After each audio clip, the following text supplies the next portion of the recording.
밤 8시, 축구의 성지가 아이돌의 성지로 바뀌는 순간, 독일 민헨 알리안츠 아레나, 문이 열리고 정확히 3시간 뒤 방탄소년단 7명이 무대에 올랐습니다. 그리고 2시간 15분 뒤, 이 도시는 완전히 다른 도시가 되어 있었습니다. 안녕하세요, 여러분. 군복무를 모두 마친 방탄소년단이 완전체로 돌아와 펼치고 있는 역대급 규모의 월드 투어 아리랑. 그 여정이 지난 7월 11일과 12일 독일 민헨 알리안츠 아레나에 도착했습니다. 이번 투어는 지난 4월 대한민국 고향에서의 컴백 공연을 시작으로 일본 도쿄와 미국 템파, 라스베이거스 등 데뷔 기념일을 맞은 부산까지 아시아와 북미를 넘나들었고, 이후 스파인 마드리드와 7년 만에 돌아간 영국 토트넘 호스퍼 스타디움을 거쳐 유럽 대륙 깊숙이 들어온 여정입니다. 오늘은 이 뮌헨 콘서트가 왜 특별했는지, 실제 세트리스트와 날짜, 시간, 그리고 무대 장치와 현지 분위기까지 철저하게 검증된 사실만을 바탕으로 하나하나 짚어드리겠습니다. 과장된 수식어나 지어낸 에피소드 없이 진짜 그날 무대 위와 민헨 시내에서 벌어진 일들만 밀도 있게 담았으니 끝까지 함께해주세요. 독일 분데스리가의 절대적인 명문 구단 FC 바이에른 뮌헨의 홈구장인 알리안츠 아레나는 유럽 축구 역사의 상징적인 공간이자 건축학적으로도 엄청난 의미를 지닌 곳입니다. 스위스의 저명한 건축가 헤르초크 앤드 메롱이 설계한 이 거대한 타이어 모양의 건축물은 2005년 개장 이후 독일 월드컵 개막전부터 UEFA 챔피언스리그 결승전까지 세계적인 스포츠 이벤트를 품어왔습니다. 특히 외벽을 감싸고 있는 특수 플라스틱 패널이 민헨 구단을 상징하는 붉은색으로 빛날 때면 도시 전체가 축구의 열기로 끌어올라곤 했죠. 하지만 지난 주말만큼은 달랐습니다. 8만 명 가까운 관중을 수용하는 이 거대한 경기장의 외벽 조명은 방탄소년단과 아미를 상징하는 영롱한 보라색으로 밤하늘을 수놓으며 민헨이라는 도시의 스카이라인 자체를 완전히 바꿔놓았습니다. 축구의 심장이 음악의 심장으로 박동을 바꾼 순간이었습니다. 이번 공연은 오후 5시 개장, 밤 8시 정각 시작으로 진행됐고, 첫날인 7월 11일 공연은 밤 10시 15분에 막을 냈습니다. 문이 열린 순간부터 무대가 끝날 때까지 5시간이 넘는 긴 시간 동안 관객들은 이 거대한 경기장을 가득 채우고 있었습니다. 평소라면 킥오프를 알리는 거친 함성이 울려 퍼졌을 잔디 위의 공간이 이번엔 수만 개의 보라색 아미반 불빛과 전혀 다른 종류의 열기로 뒤덮였습니다. 흥미로운 지점은 정식 공연에 앞서 진행된 사운드 체크입니다. 보통의 사운드 체크가 무대 동선과 음향을 가볍게 점검하는 수준이라면 방탄소년단은 2.5, 노멀, FYA 세 곡을 정식 라이브에 준하는 에너지로 소화했습니다. 수만 명의 선입장 관객들 앞에서 무대 뒤에서부터 이미 완전체의 합이 얼마나 촘촘하게 맞춰져 있었는지, 그리고 라이브 밴드 세션과 멤버들의 보컬 밸런스가 얼마나 완벽한 상태인지를 여과 없이 보여주는 대목이었죠. 이 경기장의 규모와 인프라를 이해하면 이번 공연이 왜 더 특별하게 느껴지는지 알 수 있습니다.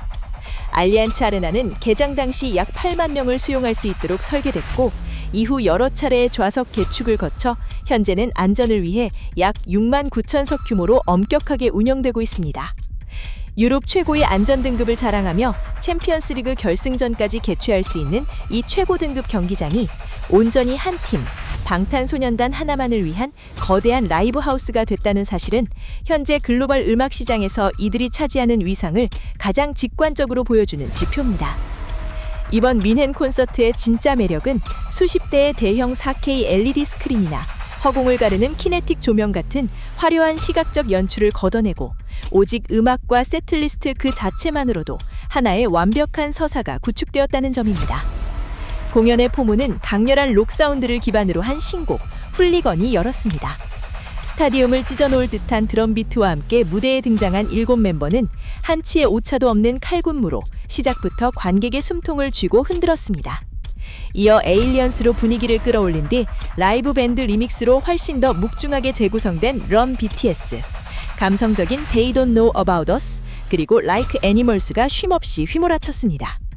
특히 리믹스 버전으로 편곡된 Fake Love에서는 익숙한 곡을 전혀 새로운 장르로 비틀어버리는 음악적 스펙트럼을 과시했고, 이어 스윙과 메리고라운드로 1부가 마무리되었습니다. 이 1부 섹션의 8곡 다수는 이번 투어의 메인 타이틀인 정규 앨범 아리랑에 수록된 신곡들이었습니다. 완전체 컴백 이후 유럽 팬들이 처음으로 두 눈과 두 귀로 직접 확인하는 라이브 무대였죠.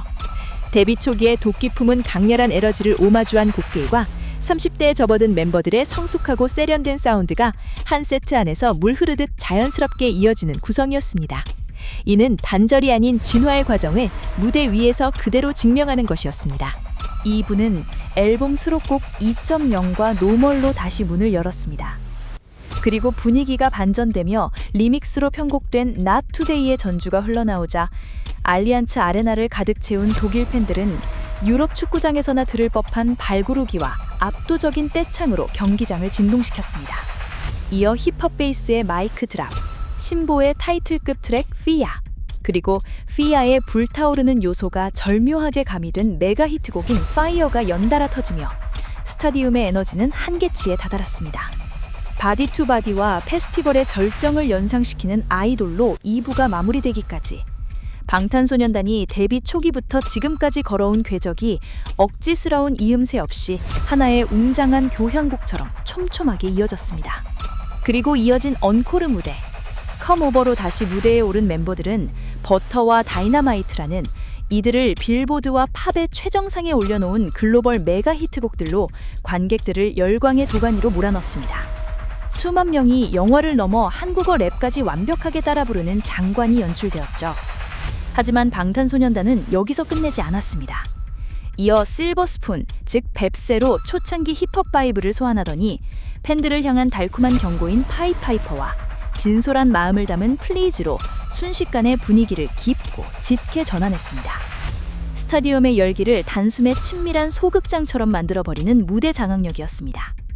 그리고 마침내 웅장한 사운드와 함께 끝을 향해 달려가는 앨범의 마지막 곡 Into the Sun을 끝으로 이날의 2시간 15분짜리 무대는 완벽한 마침표를 찍었습니다. 7년 이상의 커리어를 관통하는 상징적인 히트곡들과 이제 막 세상에 나온 신보 수록곡들이 이토록 유기적으로 배치된 세트리스트. 이것 하나만으로도 이번 투어가 단순히 우리 돌아왔어요 라고 인사하는 컴백 기념 공연이 아니라는 것을 알 수 있습니다. 이 무대는 완전체 방탄소년이 새로운 차원으로 진입했음을 선언하는 거대한 출정식이었습니다. 특히 초기 곡의 향수와 현재의 성숙함이 한 세트 안에서 계속 교차하고 융합되는 구성은 과거를 딛고 지금의 완전체로 우뚝 섰다는 이들의 철학을 무대 언어로 번역해낸 치밀한 연출이었습니다. 이 윈헨 공연이 품고 있는 진정한 무서움을 이해하려면 바로 직전인 7월 6일과 7일에 있었던 영국 런던 투어를 함께 봐야 합니다.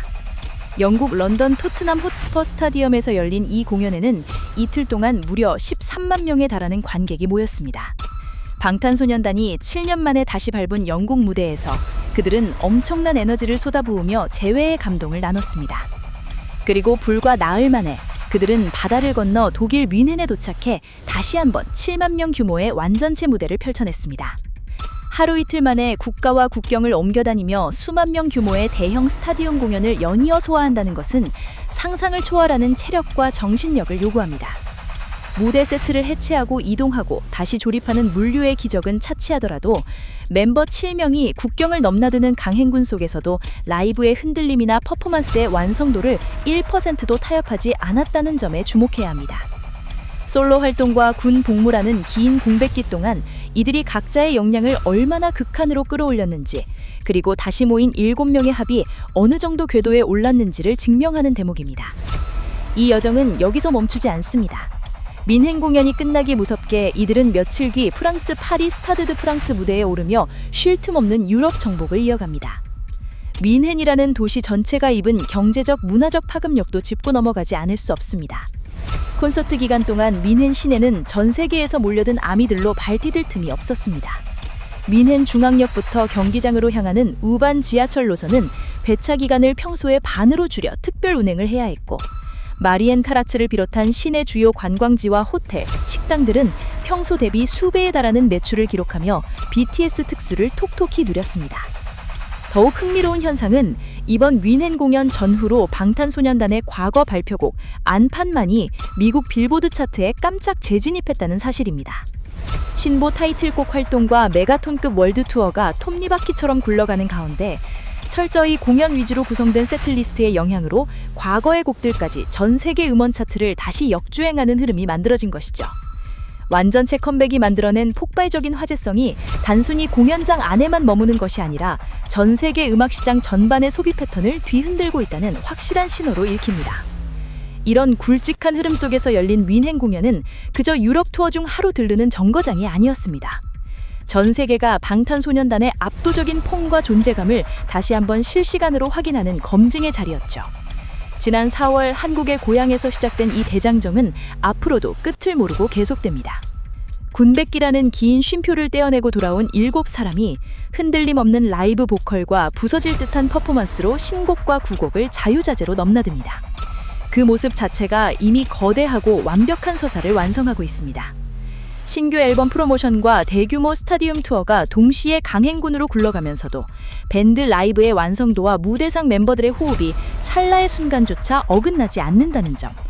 이것이 바로 이번 2026년 완전체 컴백이 일회성 이벤트가 아니라 대중음악 시장 전체의 기준을 높여버리는 장기적인 흐름으로 분석해야 할 핵심적인 이유입니다. 전체 투어 일정을 지도를 펴놓고 살펴보면 뮌헨 공연이 얼마나 정교한 거대한 퍼즐의 한 조각인지 체감할 수 있습니다. 4월 경기도 고향에서의 화려한 신호탄을 시작으로 일본의 심장 도쿄돔을, 미국 남부의 템파와 엔터테인먼트에서도 라스베이거스를 점령했습니다. 그리고 자신들의 탄생을 기념하는 6월 데뷔 주간은 부산에서 수만 명의 팬들과 축제를 열었죠. 이어 스페인의 태양 아래 마드리드를 열광시켰고 마침내 독일 뮌헨 알리안츠 아레나에 깃발을 꽂았습니다. 하지만 투어는 이제 중반부에 접어들었을 뿐입니다. 앞으로 예술의 도시 프랑스 파리를 시작으로 남미 대륙의 상파울로와 부에노스아이레스, 오세아니아의 멜번과 시드니, 그리고 사막 위의 기적이라 불리는 중동의 두바이와 아부다비까지 그들의 무대가 이어질 예정입니다. 아시아, 북미, 유럽, 남미, 오세아니아, 중동까지 지구상의 거의 모든 대륙을 휩쓰는 이 미친 스케일. 투어의 규모 자체가 2026년 방탄소년단 완전체의 귀환이 글로벌 음악 시장에서 갖는 엄청난 무게감을 증명합니다. 다시 뮌헨의 첫날 밤으로 돌아와 숫자로 무대를 요약해 보겠습니다. 저녁 8시 정각에 암전이 시작되어 밤 10시 15분 불이 켜지기까지 총 2시간 15분. 사운드 체크 3곡을 제외하고도 본편 16곡과 앙코르 7곡을 합쳐 총 23곡이 폭풍처럼 쏟아졌습니다. 1부 8곡, 2부 8곡, 앙코르 7곡이라는 이 정교한 세트 구성은 쉴 새 없이 달리는 멤버들의 체력 배분과 관객들을 들었다 놨다 하는 감정선의 완급 조절이 얼마나 과학적이고 치밀하게 설계되었는지를 명확하게 보여주는 데이터입니다. 관객 입장에서는 문이 열린 오후 5시부터 계산하면 좋기 5시간 이상을 경기장 안에서 보낸 셈입니다. 스마트폰을 볼 새도 없이 곡과 곡 사이의 빈틈을 촘촘하게 채워넣은 서사와 퍼포먼스는 왜 이번 아이아비랑 투어가 언론으로부터 역대 최고, 최대의 완성도라는 수식어를 독차지하고 있는지 이 숫자들만으로도 논리적인 설명이 가능해집니다. 화려한 수식어보다는 23곡이라는 트랙 수와 135분이라는 러닝타임이 이 공연의 압도적인 밀도를 증명하는 가장 확실한 팩트입니다. 마지막으로 짚고 넘어가야 할 것은 왜 이번 월드 투어와 앨범의 이름이 하필 아이아비랑이냐는 것입니다. 아리랑은 단순히 한국의 옛날 노래가 아닙니다. 2012년 파리 유네스코 무형유산위원회에서 인류 무형문화유산으로 공식 등재된 인류가 보존해야 할 소중한 유산입니다. 아리랑의 가장 위대한 특징은 정해진 단 하나의 가사나 멜로디가 없다는 것입니다. 한반도를 넘어 해외에 정착한 동포사회에 이르기까지 시대가 바뀌고 세대가 변할 때마다 부르는 사람의 한과 흥 그리고 삶의 이야기가 덧입혀져 끝없이 새롭게 불려온 생명력 있는 노래입니다. 정해진 형식이 없기에 누구나 자신의 목소리를 얹어 부를 수 있는 민중의 노래, 그것이 바로 아리랑의 본질입니다. 세계 최정상에서 다시 모인 방탄소년단이 완전체 투어의 타이틀로 아리랑을 내걸었다는 것은 그 자체로 엄청난 상징성을 갖습니다. 피부색이 다르고 쓰는 언어가 다르며 자라온 문화적 배경이 전혀 다른 전 세계의 수백 수천만 명의 팬들, 그들이 방탄소년단의 음악이라는 하나의 거대한 우산 아래 모여 각자의 삶의 이야기를 투영하고 위로받으며 함께 춤추고 노래합니다. 시대와 지역의 장벽을 넘어 끊임없이 새롭게 덧칠되고 이어져온 아리랑의 정신이 2026년 방탄소년단의 월드 투어 현장에서 완벽하게 재현되고 있는 것입니다. 독일어를 쓰는 뮌헨의 7만 관객들이 한국어로 랩을 떼창하고 영어를 쓰는 런던의 관객들이 눈물을 흘리며 포르투갈어를 쓰는 상파울로의 관객들이 며칠 뒤 같은 음악에 맞춰 발을 구를 것입니다. 이 모든 현상은 크게 보면 아리랑이라는 하나의 거대한 한국적 선율과 정신이 방탄소년단이라는 스피커를 통해 전 세계인의 영혼으로 퍼져나가는 경이로운 과정과 정확하게 닮아 있습니다. 축구의 승패를 놓고 함성이 오가던 뮌헨 알리안츠 아레나는 이틀간 한계를 깨부수고 돌아온 7 청년의 역사적인 무대가 되었습니다.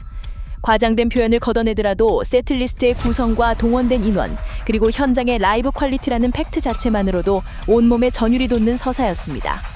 7만 명에 육박하는 거대한 인파를 오직 음악 하나로 완전히 하나로 묶어낸 2시간 15분. 영국 런던에서 독일 뮌헨으로, 그리고 예술의 심장 프랑스 파리로 멈춤없이 이어지는 이 숨가쁜 여정은 지금 방탄소년단이 매일매일 써내려가고 있는 대중음악사의 위대한 새로운 챕터입니다. 군 복무라는 피할 수 없었던 긴 공백기, 그 두려울 수도 있었던 시간을 가장 화려한 무기로 갈고 닦아 돌아온 7사람. 10년 전 풋풋했던 데뷔 초기의 곡들과 한층 깊어진 성숙함을 담은 신곡들을 한 무대 위에서 완벽한 호흡으로 넘나드는 그들의 모습. 단지 그 사실 하나만으로도 방탄소년단의 이번 투어가 왜 그토록 특별하고 전 세계가 결광하는지 충분히 설명이 됩니다. 미사 요구를 붙여 억지로 꾸며내지 않아도 2026년 완전체로 무대 위를 뛰어넘기는 7명의 모습 자체가 이미 이 시대를 관통하는 가장 뭉클하고 위대한 이야기이기 때문입니다. 오늘 저희가 준비한 뮌헨 콘서트의 심층 분석은 여기까지입니다. 이 거대한 여정을 지켜보시는 여러분은 이번 투어의 23곡 중 어떤 곡의 라이브 무대가 가장 보고 싶으신가요? 혹은 이어질 파리와 남비, 중동 투어에서는 또 어떤 놀라운 기록과 무대 연출이 기다리고 있을지 함께 예상해보는 것도 큰 즐거움일 것입니다. 여러분의 소중한 생각과 기대를 댓글로 남겨주시면 다음 영상에서 더욱 흥미로운 시각으로 깊이 있게 다뤄보도록 하겠습니다. 앞으로도 확인되지 않은 소문이 아닌 철저히 검증된 사실과 데이터에 기반한 가장 정확하고 깊이 있는 음악 다큐멘터리 콘텐츠로 찾아오겠습니다. 오늘 영상이 유익하고 가슴 뛰셨다면 구독과 좋아요, 그리고 알림 설정까지 잊지 말고 부탁드립니다. 끝까지 시청해주신 여러분 진심으로 감사합니다. 다음 정거장에서 다시 만나요.